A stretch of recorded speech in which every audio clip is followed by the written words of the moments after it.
Bonjour à toutes et à tous, bienvenue sur ce nouveau plateau télé du Salon de l'Industrie de Dijon, Business Industry, qui se déroule au Parc des Expositions de Dijon jusqu'à ce soir.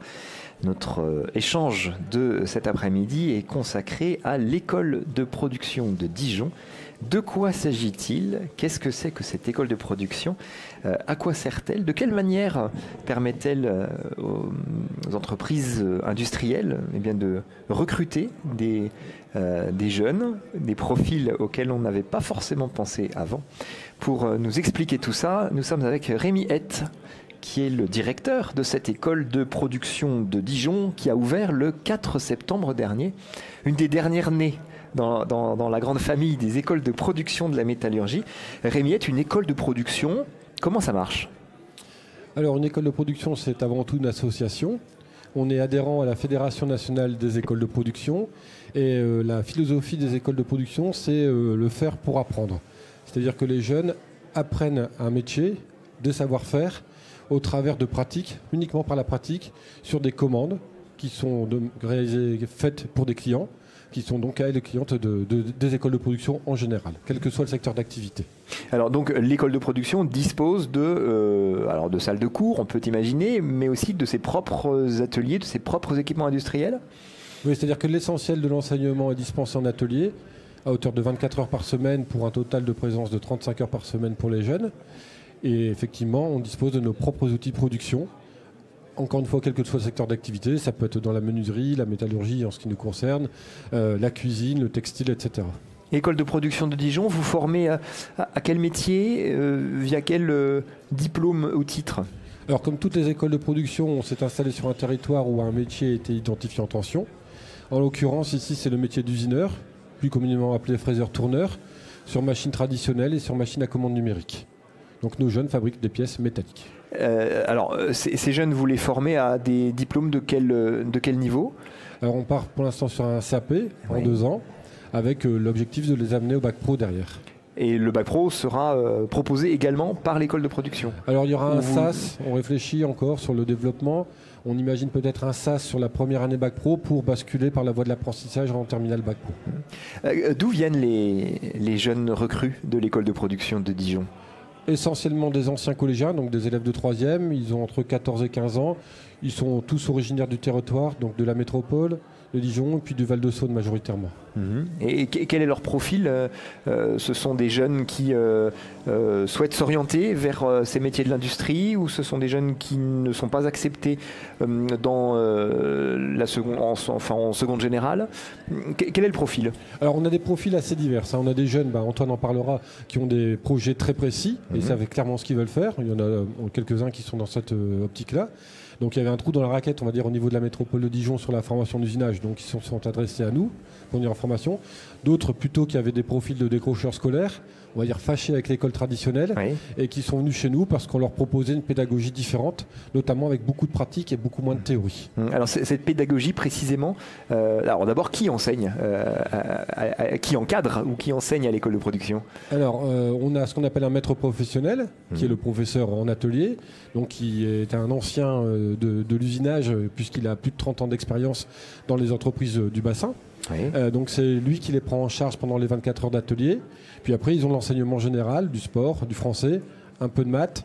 Et puis on a aussi des intervenants en coaching pour les préparer notamment à l'intégration dans la vie active. Ah, donc ça, il y a cette dimension-là de penser tout de suite la phase emploi, en fait, qui peut arriver derrière. Parce que, en fait, la philosophie, c'est vraiment recréer l'esprit entreprise au sein de l'école. Alors évidemment, ils sont jeunes, ils ont entre 14 et 15 ans, mais ils ont encore du chemin à parcourir pour devenir des adultes, c'est justifié.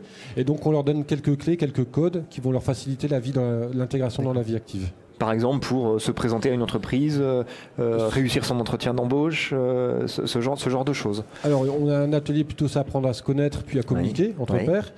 Et on a un autre atelier, parce qu'on a des élèves qui étaient des anciens décrocheurs, qui travaillent essentiellement sur la persévérance scolaire au travers de la pratique sportive. Donc l'idée, c'est de les emmener le plus loin possible par rapport à leurs capacités et qu'ils se fixent eux-mêmes un objectif à atteindre en se donnant les moyens de l'atteindre. Très bien. Combien d'élèves à l'école de production toute récemment ouverte à Dijon? 10. Donc 10 élèves qui sont en première année, donc, qui sont en CAP. Oui, exactement. Qui sont en première année de CAP. Et parmi eux, Antoine Simoneau, donc qui est élève, qui a fait sa rentrée en septembre. Quel est votre parcours, Antoine? Vous étiez où avant d'être dans cette école de production? Eh ben, moi, avant, j'étais au collège Georges Brassens à Brazza-en-Plaine. Donc, j'ai fait ma 3e et puis j'ai eu mon brevet. Et après, en fait, je voulais faire le métier d'armurier. Et pour ça, je devais faire donc un bac pro technicien d'usineur. Et après, un BMA, donc un brevet des métiers d'art pendant 2 ans. Et du coup, avant, je devais aller à l'école à côté, dans Dijon, à Saint-Joseph. Et après, du coup, on y est allé aux portes ouvertes. Et puis, ils ont dit que l'école allait fermer. Donc, l'an prochain. Et du coup, on a su que l'école de production allait ouvrir. Et du coup, on y est allé. Puis, c'est là que je me suis inscrit. Rémi, vous confirmez, vous êtes aujourd'hui la seule formation de ce niveau en usinage à Dijon, enfin dans la métropole dijonnaise. Sur le niveau SAP, oui, on est les seuls en Côte d'Or, voire même en région Bourgogne-Franche-Comté, non, en région Bourgogne, ex-Bourgogne, oui. Et oui, voilà, on est les seuls sur ce niveau SAP. D'accord, donc il y avait vraiment un besoin, et en tout cas vous occupez un espace qui était devenu disponible. Antoine, vous étiez un bon élève au collège? Oui. Brevet sans problème. Oui. Donc c'est vraiment un choix que vous avez fait. Vous vouliez entrer dans ce métier, dans cette formation. Oui, c'est ça. Pour après faire du coup le métier d'armurier plus tard. D'accord, avec un brevet de métier d'art, donc c'est l'armurier. Vous percevez ce métier comment? Qu'est-ce qui vous plaît dans ce métier et comment vous l'imaginez? Moi, j'aime ce métier, c'est déjà parce que c'est très minutieux. Et puis aussi, c'est un métier d'art, c'est tout ce qu'on fait, c'est magnifique. Donc moi, c'est surtout ça qui me plaît. Puis on aura toujours du travail dans ce domaine. Quelles armes vous plaisent? Un peu tout. Un peu de tout? D'accord. Donc ce choix, vous l'avez fait d'entrer dans cette école de production. Comment ça se passe depuis la rentrée? Est-ce que vous êtes content déjà de ce que vous y avez trouvé? Est-ce que ça répond à vos attentes? Est-ce que ça correspond à ce que vous attendiez? Moi, j'apprends très très vite. Là, en même pas 3 mois, je vais me servir d'une fraiseuse sans problème. J'arrive à faire plein de pièces, même avec un petit peu de difficulté. Et puis on s'entend à peu près tous bien. C'est une super école. Il y a une bonne ambiance. Voilà. Oui. Il y a une bonne ambiance. Même une bonne ambiance. Vous parliez de la difficulté technique. C'est la première fois que vous utilisez des équipements comme les machines de cette école de production. Ça a été une découverte surprenante pour vous, ou vous vous attendiez vraiment à ça? Moi, c'était une vraie découverte parce qu'avant, j'avais jamais touché une fraiseuse, un tour. Donc je suis assez content de nous 10 parce qu'on apprend quand même vite. Puis c'est... La pédagogie, la façon dont se déroulent les cours et la formation, c'est très différent du collège. En quoi c'est différent et en quoi ça vous plaît du coup? C'est très très différent parce que déjà on a moins d'heures de cours de général et on a plus d'heures en atelier, donc déjà ça c'est un gros avantage pour le métier, puis aussi pour nous parce que on travaille quand même pas beaucoup en général, donc on est moins fatigué mentalement et c'est plus dans le physique. Donc c'est... Donc ça vous plaît, clairement. Ça me plaît. Donc deuxième, vous allez avoir votre CAP. Ensuite, vous savez assez précisément où vous allez poursuivre votre formation? Oui, donc après les 2 ans de CAP, ce serait 2 ans de bac pro. Oui. Et après, du coup... Et vous savez où? Vous avez identifié un lieu pour cette formation? Ce serait à l'UIMM. D'accord. Et puis après, donc ce serait faire 2 ans de brevet des métiers d'art. Et après, c'est là que je deviendrai un armurier traditionnel. D'accord. Vous travaillez aujourd'hui pour des entreprises, c'est ce qu'expliquait Rémi tout à l'heure. C'est-à-dire que le travail que vous produisez, c'est pour le compte, c'est de la vraie vie, j'allais dire. C'est pas à blanc, c'est pour des entreprises. C'est important pour vous d'avoir ce sentiment, finalement, de travailler utilement pour l'industrie?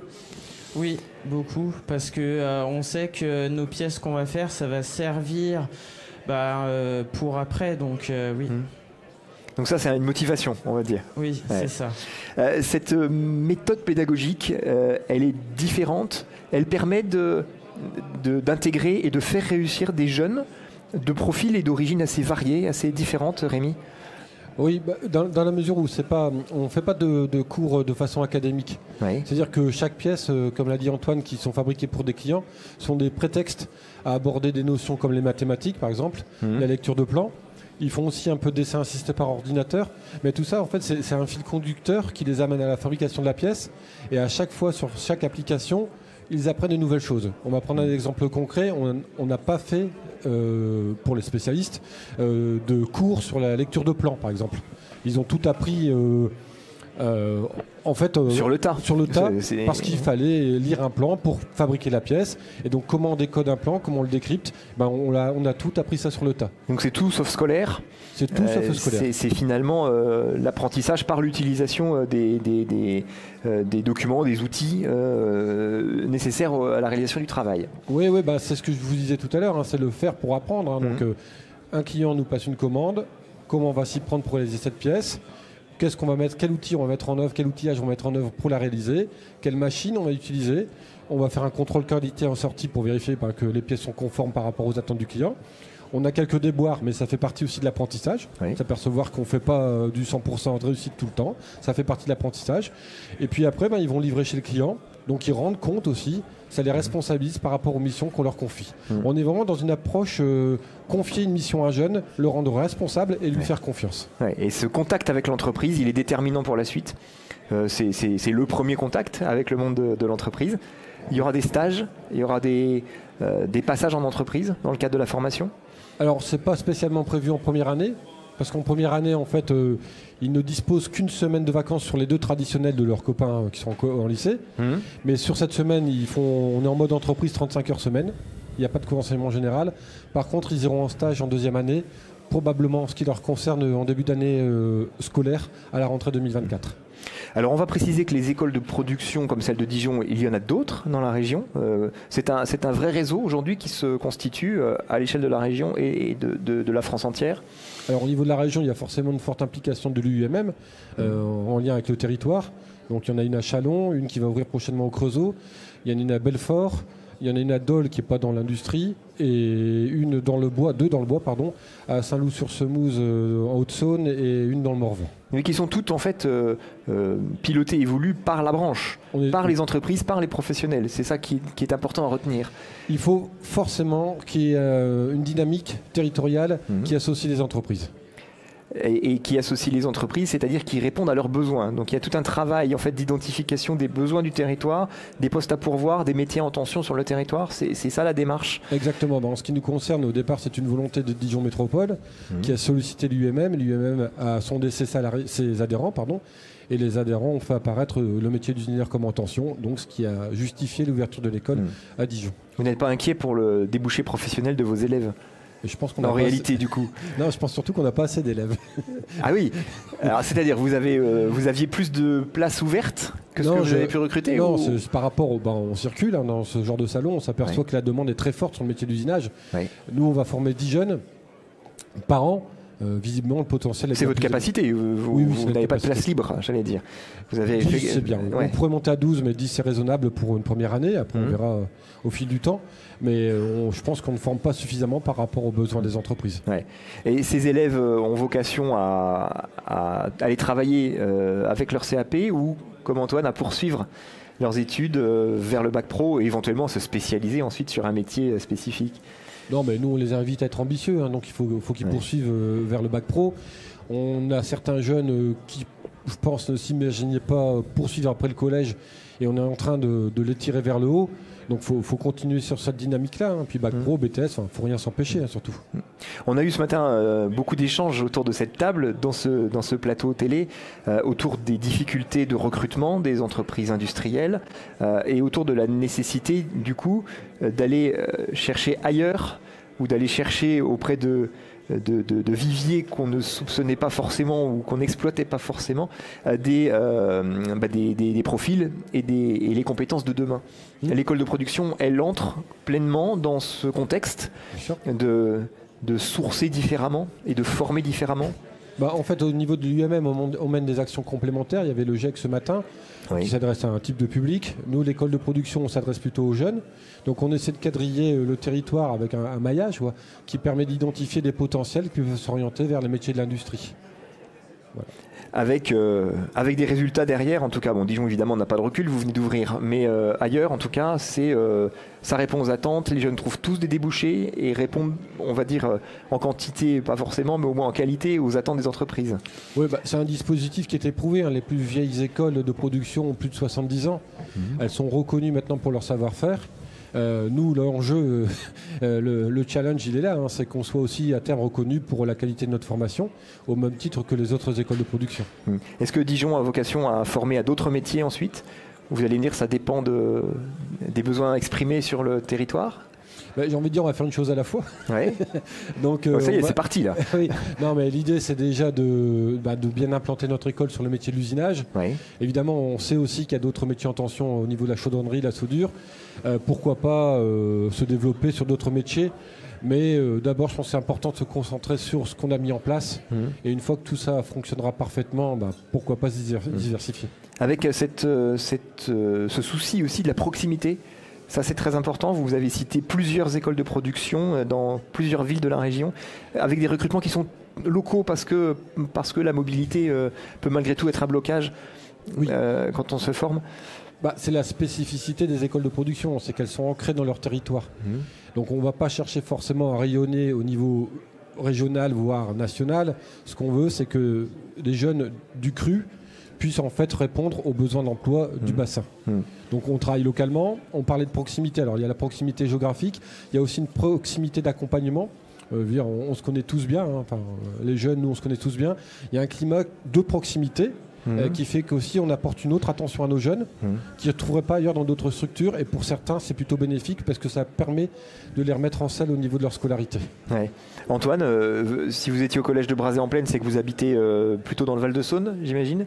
Oui, c'est ça. Autour de Brazay. Donc vous venez tous les jours à Dijon, hein, donc l'école de production se trouve sur le site de la Maison des Entreprises, c'est bien ça, Rémi? Oui, on est sur le site du CFA. Donc vous venez tous les jours à Dijon, vous vous débrouillez comment en termes de déplacement? Je prends plusieurs bus et puis après mon tram, et après je vais du coup à l'EDPI. D'accord, c'est gérable, on va dire. Vous arrivez tous les jours à venir le matin en formation et à rentrer chez vous le soir. Oui, c'est ça. Et cette ambiance, cette proximité qu'évoquait Rémi, elle est importante. C'est-à-dire, alors vous m'avez dit que vous entendiez bien visiblement avec vos 9 petits camarades. Avec les enseignants et les intervenants, il y a aussi une relation proche, en tout cas différente de celle que vous aviez avec les professeurs du collège. Oui, c'est ça.